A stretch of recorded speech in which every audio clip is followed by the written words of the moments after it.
Welcome back, everyone, to the coverage of the Italian Open in Rome.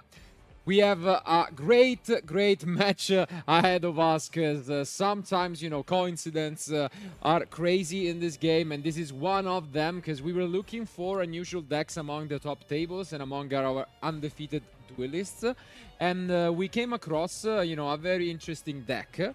Which is Voiceless Voice playing Melodious cards as well from Legacy of Destruction.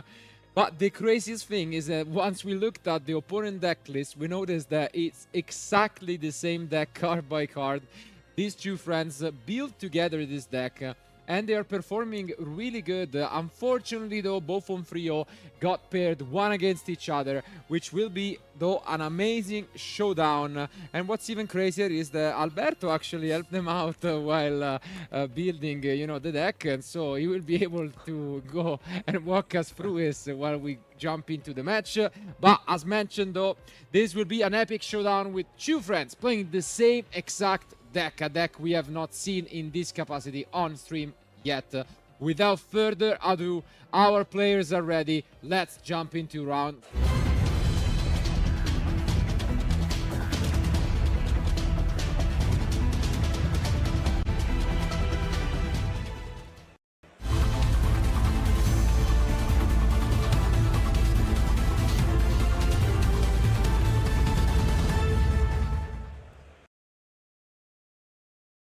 And here they are, as you can see.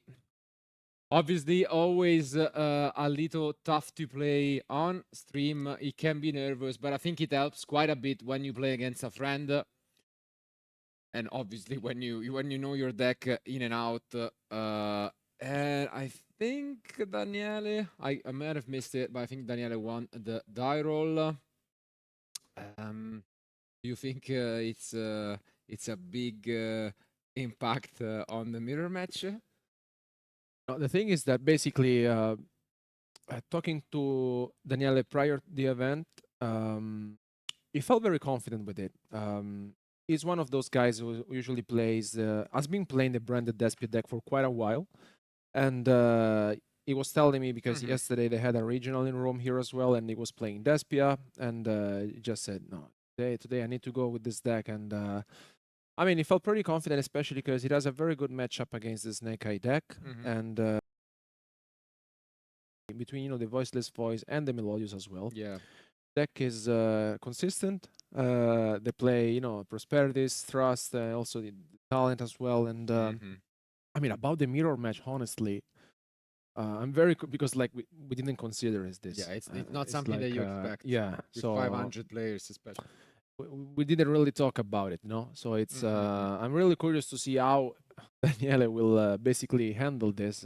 It's gonna be fun to watch, honestly. But Sure.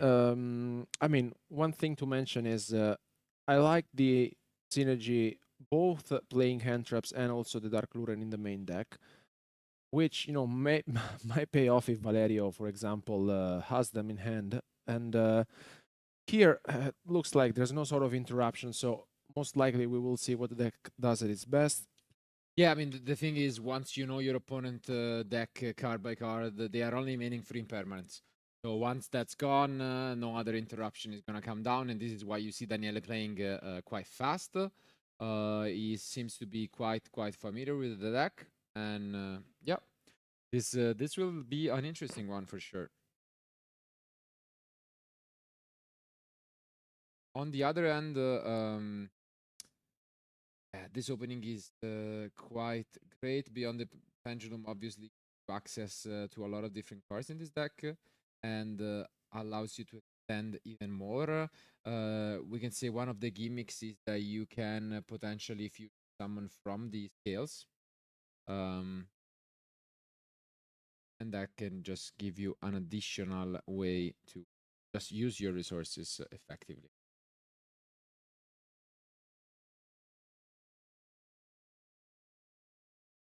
And as you can see here, we have yet another interesting card.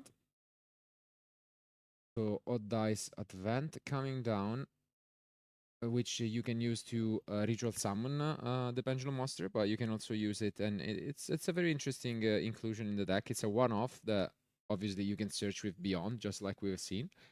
And the ending field can vary quite a bit. We always have the the usual Appaloosa SP combos, but you can also get into the Odai's part of the deck, going for a rank 7 into just trying to shut down some negations. But for now, as mentioned, Daniele would just go for the Appaloosa.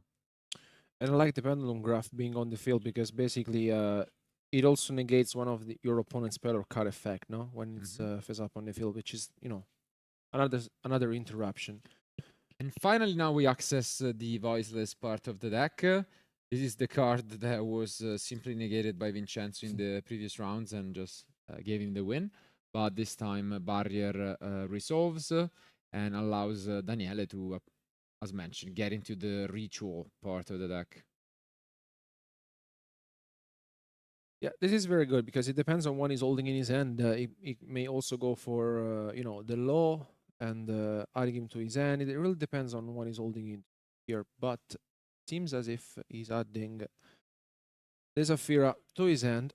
And he's continuing because basically Valerio doesn't have an impermanence or anything else going on. And here comes also the Skull Guardian. And very nice stuff from Daniele here, which seems that started things off very, very well in this game one.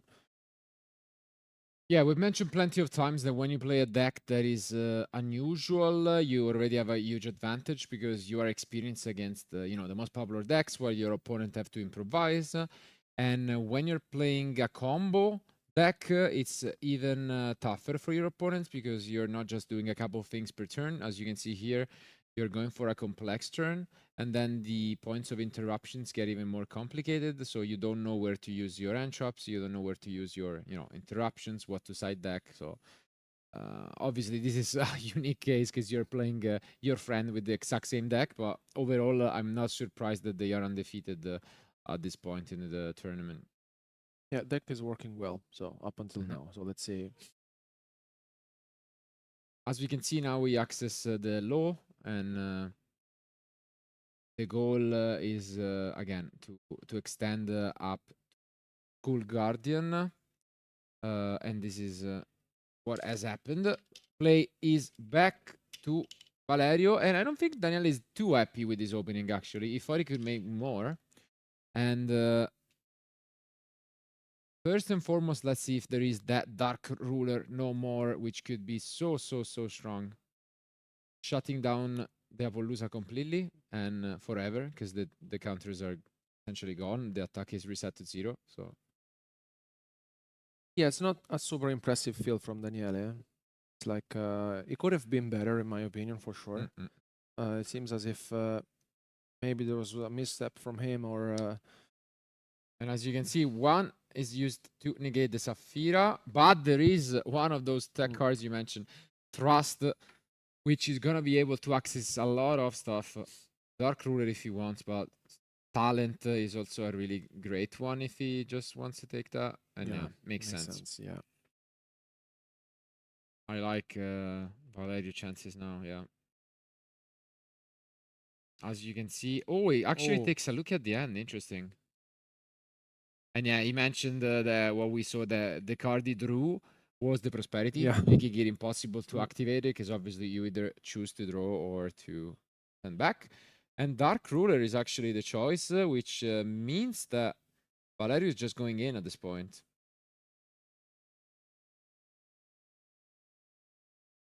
And yeah, as you can see, I think he's picking up his cards. That's about it. Wow. So I think Daniele is the one who said, okay, I'm just going to pick up my... Interesting. Wow. I expected him to at least try and stay in this a little bit more, but essentially, as we mentioned, he might have just made a small mistake while doing his combo. As you mentioned, he did switch deck as of literally tonight, and that can make it so that, this is not an easy deck to pilot, and wow. Out of a surprising opening, which seemed unstoppable from Daniele, that's all it takes. It's a complicated deck, and his opponent is now, in a really good spot. No, I mean, you can tell that he's shaking his head. So basically, he might have maybe played. I mean, in it can happen. Yeah, it can Again, happen, for there is sure, yeah. pressure on the line. It's a complicated deck. No need to panic. We still have a full match ahead of us. So now we look at our side decks. We change plans, switch gears, and at least we have another chance to redeem ourselves because we are going first, most likely, I want to say. And then just try and set up the correct combo. In their side decks, it doesn't surprise me. They have a lot of cards for going second, because this is a very strong combo deck while going first. And we could see some mind games though, because you know. I mean, yeah. Also, I mean, it will be a brave move if Daniele, for example, opted to go second. I mean, like, I will not dislike it for sure. Same. And I'm usually a fan. yeah, I mean, it will be a bold move in my opinion. I mean, it makes sense, especially because like you have a lot of cards going second, right? You have also the Ash Blossom, you have the Lightning Storms. I mean, also, I think it's not like that your opponent knows that you're going second, right? No. So it's and even, you know, the bestials can be quite annoying to stop some of the recurring action, or either the Law or the Saphira. And I think it could be an interesting move. As you mentioned, it can be quite risky, but I'm a big fan of this kind of, you know, just making your opponent uncomfortable, because they are expecting you to go first. You catch them off guard. You make them miss side, because then they could go first and open all of these Dark Ruler Storms, which are completely useless, and then you overwhelm them. So maybe that's a possibility, but for now, I think they will probably stuck to what they know, and to the typical combo that they should go for. I think in general it's worth mentioning that Daniele, being an experienced player, picked up his cards as soon as he realized maybe he made a mistake, and the game would have been totally on Valerio's side, no? So I think it makes sense just to say, look, okay, let's clear my head, no? Yeah, I gotta say, especially when your opponent goes for a talent and they don't take your Appaloosa, you can pretty much assume that the game is over. Because like, but I mean, he could have waited a little bit longer just to see what it was about, but obviously he knows the deck, so makes sense that he just wants to save time and avoid, you know, going into time. But it seems like they are shuffling up the final ends. So let's see who is gonna be the winner of Game 2. Can Daniele even the scores? Let's go back to the table.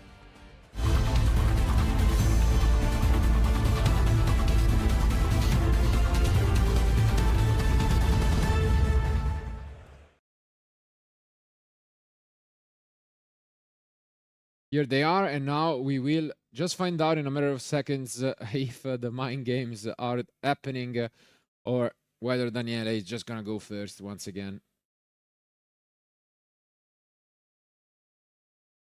But as you can see, it's nice to see them smile and have fun, even though the event stakes are there. Two close friends, same deck, same card by card deck, and yeah, a nice feeling. Let's see. Seems to me that Daniele is just choosing to go first once again. Maybe, because I see a Dark Ruler. So is there a chance of going second happening? I think so, right? I think he's going second, no? No, it seems like he's going first. I don't know. Let's see. I would be shocked, because I see like a lot of going second cards. Also like a bestial Ash. No. Okay, he did. Yeah. So good catch. As we mentioned, there was a big chance that he could let his opponent go first, and he did. I like this. And now the mind games are back to Valerio, because he's facing a lot. So I saw a Boldrake, Ash, I think, and Dark Ruler. The question is, does Daniele have access to his engine cars, and will those be enough to stop his opponent from playing the game?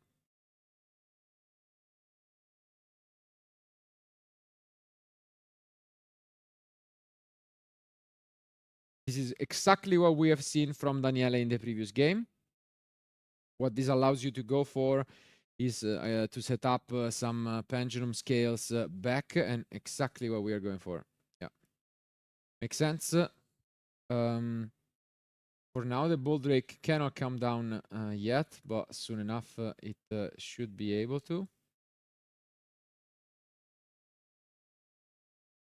I think it's a very interesting deck. We have seen even at the Greek Open, Melodius perform well and Voiceless, but no one has been playing them for that event at least together, and I think it does make a lot of sense. No, I mean, I think the deck is very good in general, especially because if people are not so familiar with the deck, it's also difficult to play around it, right? So it's especially with all the hand traps that are being played during the format. I think. Oh, okay, this hurts. Huh. Yeah, there was a Ball Drake, but it turns out there was also the one Magnamoot. Not the first time we see it on stream today, even though it's limited to one. And this actually makes the Ball Drake significantly better. Because once you access it, you can also use the other effect and interrupt your opponent. So really solid end from Daniele, basically drawing a lot of side deck cards.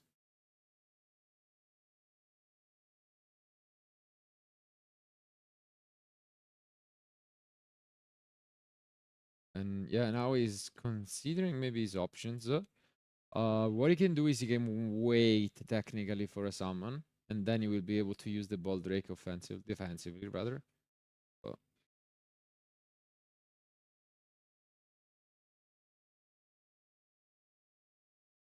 Yeah, I think he's taking some time here because maybe was not expecting it, but yeah, I mean, it hurts, but yeah, you have to basically readapt your strategy because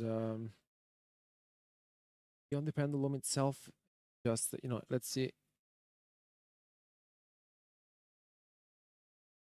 Yeah, because the Bestios makes it so that you cannot even just go for an Appaloosa with 2 materials and pass, because they just literally attack over it. So you need to find out, a different line. You see a Pendulum Summon also come down soon enough.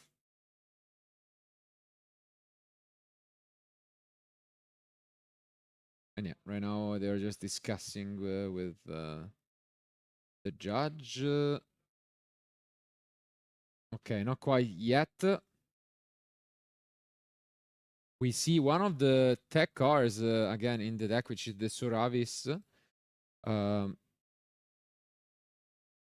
Dragon Sage coming down, which is a little bit of a minus though, because I mean, as you can see here, he needs to shuffle back a couple cards, but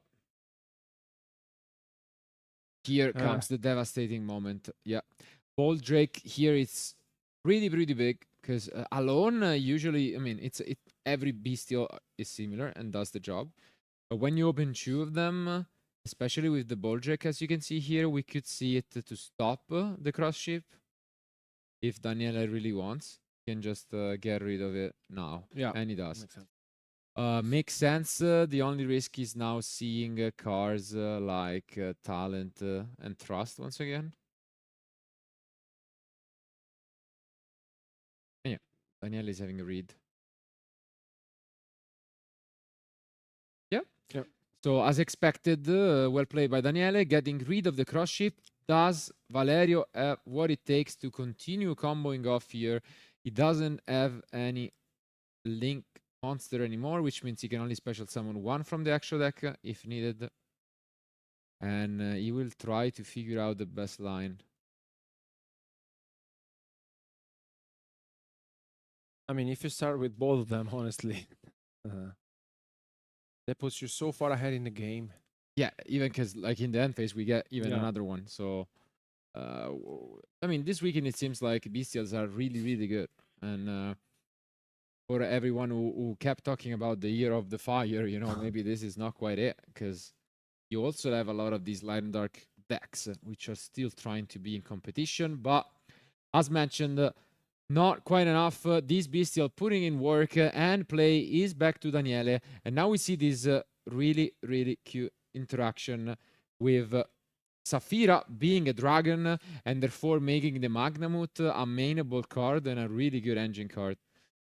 Great spot by these 2 players, again sharing the same card by card deck list. And this makes a lot of difference, honestly, especially because now here we may see something that happened in game 1 very soon, because I don't really see how Daniele cannot basically deal with this. It's not like I mean, Valerio did what he could, especially because Yeah.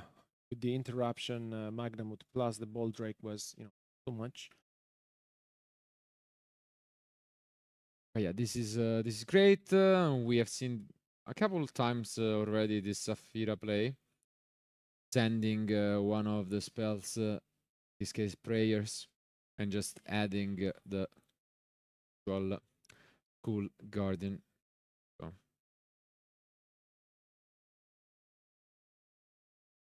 Oh, okay. There's the deep barrier. Okay, I like this. It's actually a one-off in the Yeah. deck, by the way. Usually there because of the free copies of Trust, but in this case it was hard drawn by Valerio, and yeah, you can see Daniele smiling because he knows it's a one-off, and I mean, definitely not the happiest about this. And that's gonna be tough for Daniele, because he had a plan for sure. Maybe he was thinking about an impermanence if there was an impermanence, which was probable, honestly. Not the case. Yeah, not quite the impermanence, and it's kind of a tough spot.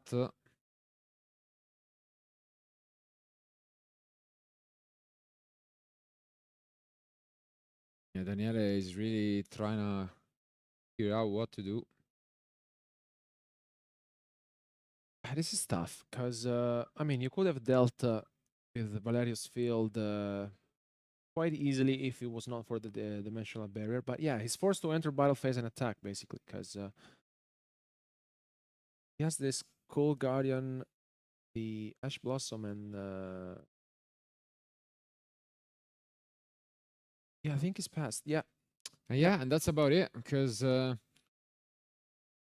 I mean, again, one-off barrier, but has been drawn, worked out, and now it's back to Valerio with no face-down cards and no other Dark Monster at the moment to be tributed for this Ball Drake. It's looking like the game might swing back into his favor. yeah. Also, the top deck here is quite important for Valerio Yeah. because if he wants to put some pressure on his opponent, he really needs something good. But I think he's going for the Pendulum Summon, right? Gonna Pendulum Summon, I think just one from the extra deck and that's it. So only the refrain.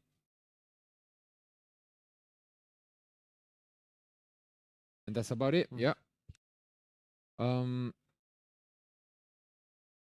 What I was thinking again in the previous turn for Daniele was trying to go for a Link Summon through this barrier, but he didn't quite have the resources, so we're just gonna see an attack. And Daniele gets to live yet another turn. Are we just gonna end in Memphis 2? Let's see. For anyone, again, not too familiar with some of these cards, the ritual would have been able to negate a spell from Daniele, but it seems like it's been used for an SP. And play is back to Daniele. Once again, a chance to fight back. Oof, and kind of an unfortunate pickup in what is DD Crow. Not quite what he was looking for. But now he can finally use his ritual summons if he has anything going for him. The Saphira was locked last turn. Does he have anything going for him? Can he combo off a little bit?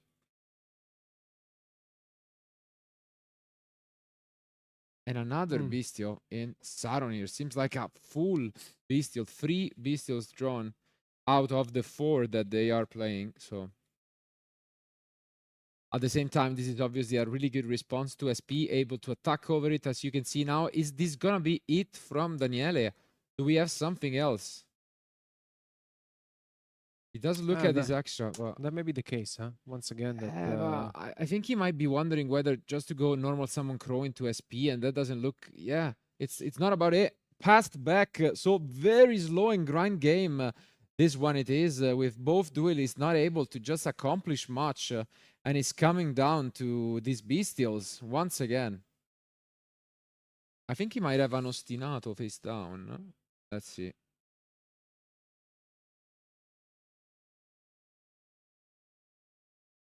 Yeah, seems like that's the case. The couplet will be activated, it seems, from Valerio. I think he activated the couplet to search for his deck, and Yeah. Daniele is considering whether to respond. Basically, you can get any Melodious Spell and Trap, which would be really nice. For example, I mean, to add one of these one-offs. It's the Melodious package is a little light, but yeah, we saw the response, and now the low. Probably, arguably, I guess the best card for the Voiceless deck. It does so much. Essentially, you can add a continuous spell and trap. It then also acts similarly to Jin Monsters as a field tribute for the ritual summon. And if that was not enough, it's also summoned back from the graveyard. So it does so much for the deck.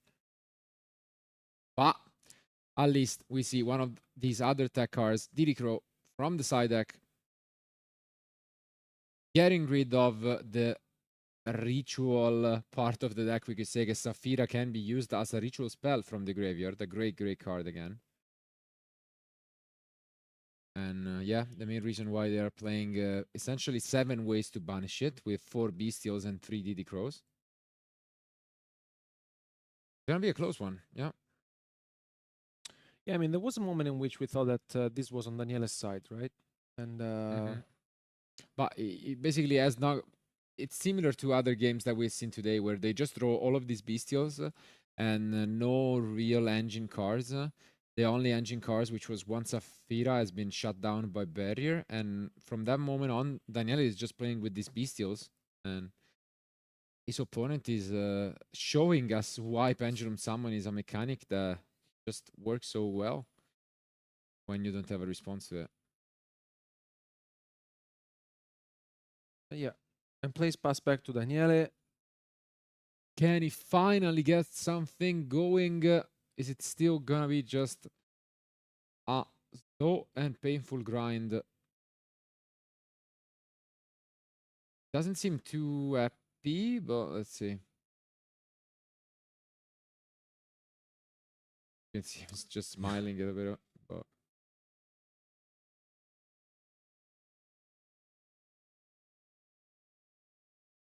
I think he might just enter bottle face. Wow. Again? Yeah, he does. Oh my god. Very unfortunate draws from Daniele, it seems. Really slowing things down with what is, I think, at least 4 cards in, yeah.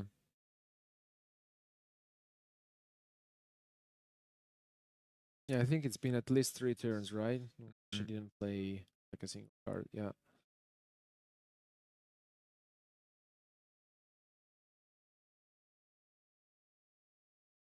Yeah, and that's just it. But this does not work. We can just pendulum summon it again, and that doesn't do anything at all for Daniele, which just sets and pass back, and you can see him not happy, shaking his head. He knows that his opponent can just keep on accumulating advantage turn after turn, just pendulum summoning back, and this seems to be the case. The barrier is still there, uncontested. And this means that he can just use it again to add yet another Guardian or Voiceless card. And that's exactly what's going on here. And for anyone who has played the game for a while, you know how bad of a feeling it is when you draw all of these side deck cards, these 1-for-1 cards, but your opponent has something that keeps on accumulating advantage, and suddenly you feel so behind. With this Dark Ruler in hand that has not been activated the entire game for Daniele. Yeah, because basically Valeria has been doing Pendulum Summon and, you know, just waiting for his moment. But it's a question maybe of oversiding as well, because do you really think they are, you know, synergistic with each other when you play so many hand traps and then you add the Dark Ruler as well? Usually it's one of the 2 options, and yeah, maybe this is the reason why Daniele has not been able to play the game. here the log gets the trap, and it's gonna be tough for Daniele now to come back into this. Yeah. Radiance is put on the field. again, another of those cards which just gives you so much. You can destroy cards your opponent controls, and then yeah, it's just so much advantage. And for now, we are gonna use, it seems, the other effect.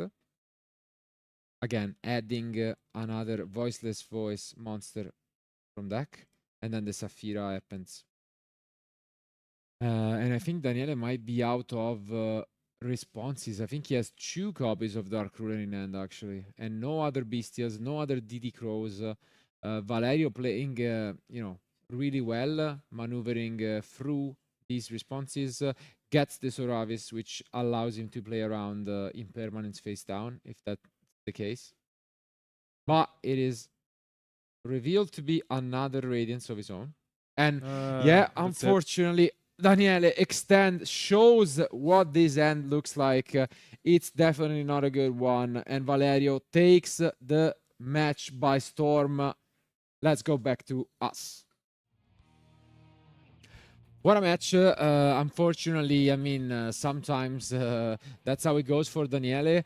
We did mention this was a very unique story. Both players, close friends, building the deck together. A deck that is probably one of the most interesting in the entire room. And card by card, same deck list. Both undefeated up until round 4 and now paired against each other. We saw a little bit of what the deck can do. What do you think? It has potential, right? No, the deck has a lot of potential. I think it's very synergic, and I really like the interaction with the voiceless voice cards, right? But I mean, unfortunately, we didn't get to see like at full power, right?